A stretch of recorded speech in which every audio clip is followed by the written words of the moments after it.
children from the stars living in a big picture, a deep blue ocean indigo,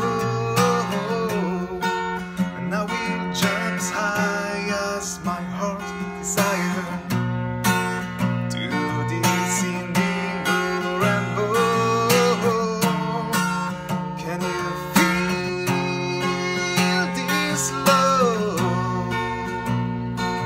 That is only real when I share it with you. Can you feel this glow? Our imagination is coming true. Hey, salut à toi, être hypersensible, être hautement sensible. Bienvenue dans cette vidéo. Tu viens juste d'entendre la chanson qui s'appelle Indigo. Je te mettrai le lien dans les commentaires quand tu souhaites l'écouter en entier. C'est un hymne justement à, je dirais, aux enfants indigo, dans la même catégorie, les enfants dotés d'une haute sensibilité. Et aujourd'hui, je vais te parler de notre pouvoir, parce qu'on a du pouvoir. Et la première chose qui me tient à cœur là-dedans, c'est que déjà dans tes relations, en fait, dans nos relations, on a ce pouvoir de faire qu'une personne se sente bien par nos mots, par nos paroles. On a également ce pouvoir de faire que les personnes se sentent très mal. Je ne sais pas si tu as eu cette expérience d'avoir expérimenté ça avec une personne. Tu te rends compte que ton énergie n'est pas anodine. Et ce pouvoir-là, effectivement, à l'image des Jedi, il demande à être maîtrisé. Il demande à être maîtrisé au fur et à mesure que tu avances sur ce chemin qui est le tien. La pire chose qui puisse arriver pour toi en tant qu'être hautement sensible et avec ce pouvoir-là, c'est quand ce pouvoir-là se retourne contre toi. C'est-à-dire que quand tu n'as pas appris à le maîtriser, ou quand tu as eu un environnement dans lequel ce pouvoir n'a pas été accueilli, n'a pas été accepté, où on ne t'a pas appris à t'en servir de la bonne façon, il peut y arriver un moment où justement, eh bien, tu peux t'isoler sur toi-même, tu peux te sentir seul, tu peux également juger le monde extérieur, tu peux en avoir marre de cette réalité que tu as chaque jour que tu côtoies, tu peux en avoir marre de ces personnes autour de toi, tu peux en avoir marre même de ton existence et te dire le matin à quoi bon, j'ai besoin d'une motivation pour vraiment vivre en fait. Ou alors c'est toujours une quête justement extérieure, quelque chose qui est extérieur qui te donne la motivation. Ce pouvoir, naturellement, tu n'y es pour rien là-dedans. C'est juste que quand on était jeune, moi le premier, on m'a pas appris à me servir de ce pouvoir-là. J'ai pas réussi à en faire de ce pouvoir un super pouvoir. C'était impossible pour moi. Pourquoi? Parce que quand on te force à avoir le cul sur une chaise, si c'est forcé, d'accord? On t'a juste à forcer à te conditionner dans un certain modèle d'existence que j'appelle. Cet ancien modèle d'existence dans lequel le mental règne en maître. Le seul problème, c'est que nous, on est des êtres de cœur. Et oui, on a du pouvoir dans notre cœur. C'est pas pour rien que ces 40 000 neurones, ils sont 100 000 fois plus forts électriquement et 5 000 fois plus forts magnétiquement comparés aux neurones du cerveau. Donc quand tu sais comment t'en servir, naturellement, la vie change. Mais également, c'est que quand tu as justement cet environnement qui est contre toi, ou ce système qui va un peu contre ça, tu te dis, mais c'est comme si je suis venu pour créer un nouveau monde, mais en fait, tout ce que je vois à l'extérieur, c'est pas du tout aligné avec qui je suis. Ça ne résonne pas avec mes valeurs. Je me force moi-même à travailler pour avoir de l'argent, pour payer des factures, ou ma contribution, ça devient de plus en plus dur aujourd'hui. Donc, ce pouvoir, certes, tu l'as. Tu as ce pouvoir de faire du bien, tu as ce pouvoir de faire du mal, que ce soit dans tes relations, que ce soit avec toi-même. Ce qu'on a observé depuis la nuit des temps, c'est que ce pouvoir, quand il n'est pas maîtrisé, à savoir quand il n'est pas relié au cœur, tu es dans une énergie psychique qui est forte. Et cette énergie psychique peut être très destructrice. À l'image des Atlantes, tu vois, qui ont abusé de cette énergie psychique. La plupart du temps, cette énergie-là, elle est plutôt dans le contrôle. Je te donne un exemple concret de la vie de tous les jours.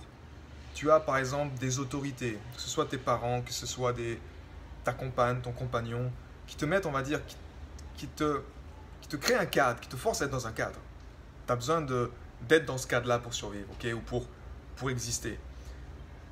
Eh bien, toi, tu vas quelque part forcer à contre-cœur de faire quelque chose. Tu vas être forcé peut-être d'aller travailler, ou d'aller travailler même la nuit, tu vois, alors que tu as un rythme d'être sensible qui ne t'autorise pas à faire ça. Tu vas être forcé à faire quelque chose à contre-cœur. Naturellement, quand tu fais quelque chose à contre-cœur, ben, tu coupes cette énergie-là en fait. Pourquoi? Parce qu'elle n'est pas dans un élan vital, elle n'est pas dans un élan en faveur de la vie, c'est pas aligné avec qui tu es vraiment, donc tu tombes dans une énergie plutôt de contrôle. En l'occurrence, je fais ça juste pour qu'il se taise, ou juste pour qu'il me laisse tranquille, ou juste pour que je sois accepté, ou juste parce que pour que je sois aimé. Mais ce contrôle-là, en fait, il t'amène rarement de l'épanouissement, et tôt ou tard, ça va se retourner contre toi. Ce que je veux dire, c'est que cette énergie-là, si ce flot d'énergie n'est pas libre d'être, eh bien, tu vas te retrouver soit avec des problèmes de santé, soit du jour au lendemain, il va y avoir une fracture, que ce soit au niveau de ton couple ou autre chose, et ça va pas être bon pour toi quelque part. La seule clé ici pour accéder à un super pouvoir qui te permette à la fois de faire le bien, d'être également conscient avant de faire le mal. Tu as compris ce que je viens de dire? C'est, tu peux faire le bien, mais la clé c'est d'être conscient avant de faire le mal. Parce que dans l'œil du cœur, tu n'as pas de choses bonnes ou mauvaises, tu as que des expériences. Par contre, tu peux être conscient. Si tu as juste ce réservoir de présence qui te permet d'être conscient avant de faire la connerie, avant de faire la réaction, avant de faire cette chose qui va faire exploser ton couple ou faire exploser, je sais pas, ton business ou ta contribution, avant de faire ça. Si tu as juste ce moment de présence, de sagesse, qui te permet de faire un petit pas de côté et te dire, wow, en fait, ça vaut pas le coup de faire ça. Parce que je sais pourquoi je le fais. Ben, sans ça, naturellement, tu restes dans ton pouvoir. Mais ce pouvoir-là, depuis la nuit des temps, il est dans une énergie de contrôle, il est dans une énergie d'asservissement. C'est ce qu'on voit aujourd'hui avec ce qui se passe dans le monde. Que tu le vois à ton échelle individuelle, quand tu observes ce qui se passe dans ta vie individuelle, observe-toi comment toi-même tu as servi ton cœur. Avant de regarder comment, je sais pas, l'extérieur, le système ou les vaccins te font du mal, observe toi-même qui a du pouvoir. Comment toi-même, dans ton mental, tu enchaînes ton cœur. Tu ne respectes pas ce qui est dans ton ventre, cette énergie de vie. Tu ne la nourris pas quelque part. Observe juste ça. Et si tu sens que justement, tu sais que tu as du pouvoir, pourquoi? Parce que tu crées des choses, tu as déjà eu l'expérience de peut-être créer des grandes choses, mais de créer également des choses terribles, ou de créer des expériences qui sont très très très douloureuses, et tu es dans des extrêmes, ce qu'on appelle, tu fais partie de ces extrêmes qui vont très vite en haut et très vite en bas, c'est la preuve que tu as du pouvoir. La clé du cœur, de mettre le cœur au service de ta vie et de faire en sorte que le cœur soit le maître, le mental soit un simple serviteur. Basta, juste ça déjà, tu vois, pour commencer. Dans cet équilibre-là, tu es ce que j'appelle, et ce qu'Anthony Robbins également appelle, the edge. The edge, c'est cette lame de rasoir. Tu avances sur ta vie, sur cette lame, qui te permet, à chaque instant, tu sais que tu es sur la bonne voie. Et tu sais également quand tu peux vaciller à droite ou à gauche, que ce soit le bien, trop le mal. Mais tu n'es pas que dans le bien ou que dans le mal, tu es conscient du tout. Et le super pouvoir, il est là. C'est-à-dire quand tu vois une personne, si je prends l'exemple des relations, dans une situation normale, tu aurais réagi à cette personne-là, ou dans ton mental, tu l'aurais chanté, c'est-à-dire je veux plus la voir en fait, tu vois. Tu te dis, ben, je veux pas lui parler, tu l'évites. Tu es dans une démarche d'évite parce que tu veux contrôler ton bien-être, contrôler ta réalité. Avec le cœur, tu ne seras plus là-dedans en fait. Parce que tu vas te souvenir que tu es cause sur tes relations. Et que toi-même, avec peut-être une parole portée par l'énergie du cœur, avec un sourire, avec un geste, avec un silence, avec quelque chose qui est autre que je veux avoir raison, ben naturellement les choses font que la situation s'améliore. Et tu sais, personnellement, quand j'observe, que ce soit dans les séances découvertes que j'offre, ou que ce soit dans mes accompagnements, les silences ont toujours été les moments les plus libérateurs pour les gens. Poser une question et mettre un silence, ce qui se passe, c'est que le super pouvoir, tu l'as quand tu es conscient que nous sommes des êtres d'énergie. Et que ce que la personne en face de toi a le plus besoin parfois, c'est pas juste que une explication mentale. C'est pas juste que tu lui dises quoi faire.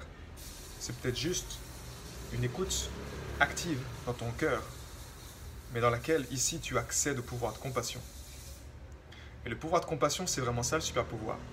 C'est d'accéder à un stade où tu n'es pas en train de tomber dans l'empathie ou dans la dépendance émotionnelle, où la personne, tu absorbes tout ce qu'elle est en train de te dire et toutes les émotions négatives également, tu les absorbes, puis après tu rentres chez toi, tu dis « Ah mon Dieu, je me sens pas bien, je comprends pas ce qui se passe. » Non, c'est juste toi-même, vu que tu fais ton job au niveau individuel, que tu restes présent et ancré, solide, inébranlable dans ce point-là, bien ancré dans tes tripes également. Quand tu fais ce job-là, eh bien, tu peux enfin aller voir une personne qui est peut-être pas dans le même niveau d'énergie, énergétiquement l'élever avec toi. Ça ne veut pas dire que tu vas te rabaisser avec elle et rester en bas avec elle. Quand tu es connecté, toi, à cette lumière, à cette énergie qui est au fond de toi, et que tu la nourris, que tu l'amplifies, que tu la transmets aux autres personnes, que ce soit par une présence, par un sourire, par un silence, ça fait un véritable être hautement sensible, doté d'un super pouvoir, qu'il applique au quotidien. Et si tu veux en savoir plus, si tu veux savoir comment mettre en œuvre ça, que ce soit dans tes relations, et que ce soit dans toutes tes relations à toi-même, dans tes relations avec ton business, dans tes relations à ta vie, tes relations à ta sexualité, dans tes relations, tu es un être de cœur, tu es connecté à énormément de choses. Donc si tu veux harmoniser ces sphères de ta vie, dans lesquelles peut-être tu sens qu'il y a des déséquilibres, dans lesquelles peut-être il y a eu tellement de douleur que tu n'oses plus t'y aventurer, parce que tu sais que ça va être douloureux, et bien naturellement, fais-moi signe. On en parle volontiers, 5 à 10 minutes, et je me réjouis en tout cas de cet échange. J'ai été honoré déjà ce matin d'avoir cet échange avec une personne, et pour laquelle ça a vraiment bénéficié. Donc profites-en en tout cas, parce que nous sommes des êtres de cœur, et naturellement dans ces effets miroirs que nous avons au quotidien, il se passe tellement de choses. De toutes les expériences que j'ai eues également, c'est dans des calls avec d'autres personnes, que j'ai eu les plus grandes révélations. Que ce soit pour me lancer en tant que musicien professionnel, que ce soit pour me lancer en tant que consultant, que ce soit pour me lancer pour faire mon show musical, mon spectacle, continuer mes chansons. Ça a toujours été des personnes qui, à un moment donné, ils m'ont apporté une énergie, une clé qui a changé ma vie. Et au fond, c'est que ça. Donc, dans des situations extrêmes comme aujourd'hui, dans lesquelles les énergies tendent à nous séparer, en apparence, même si au fond elles tendent à nous rassembler beaucoup plus, utilisons ce super pouvoir pour justement nous connecter aux gens, et tout en prenant soin naturellement de ton propre pouvoir avant même d'aller chez les autres. La clé est là. La clé, c'est d'être proactif, mais d'être avec ton pouvoir, de maîtriser ton propre pouvoir pour pouvoir le mettre au service des autres. Parce que tant que ça, c'est pas maîtrisé, naturellement, tu vas créer quelques déséquilibres en fait chez les autres personnes. Donc autant que tu prennes du temps d'abord seul avec toi-même, que tu apprennes à maîtriser ce pouvoir-là pour enfin le partager avec l'humanité.